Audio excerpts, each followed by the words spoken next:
Bismillah, elhamdülillah, və salatu və salamu alə rasulillah və bə'd. Gizli xeyir sahibi.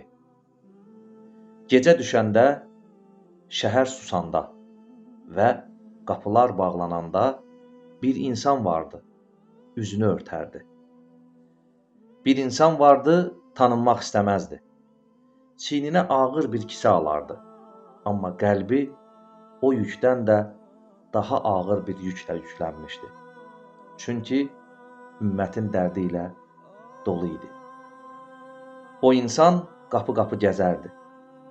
Heç kim onun kim olduğunu bilməzdi. Nə ad soruşardı, nə təşəkkür gözləyərdi. Sadəcə gətirdiyini qapının önünə buraxar və səssizcə uzaqlaşardı. İllərlə insanlar dedilər, gecələr bizə yemək gətirən naməlum bir əl var. Sonra bir gün o əl kəsildi.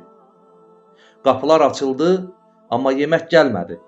Kasıblar dedilər, bizə gecələr ruzi gətirən artıq gəlmir. Və o gün anlaşıldı ki, o gizli xeyir sahibi İmam Zeynəl Abidin idi. Allah Rəsulunun sallallahu aleyhi və səlləm nəticəsi İmam Hüseynin övladı. Radiyallahu anhum əcməin. Onu yumağa gətirdilər. Hamı təəccübləndi. Çünki onun belində, çiyinlərində dərin-dərin izlər vardı. Soruşdular, bu izlər nədir? Cavab verildi ki, bu gecələr kasıblara yemək daşıdığı kisələrin izləridir. O sağ ikən bilinmədi, amma öldükdən sonra xeyri danışıldı. O səsini qaldırmadı, amma əməli danışdı.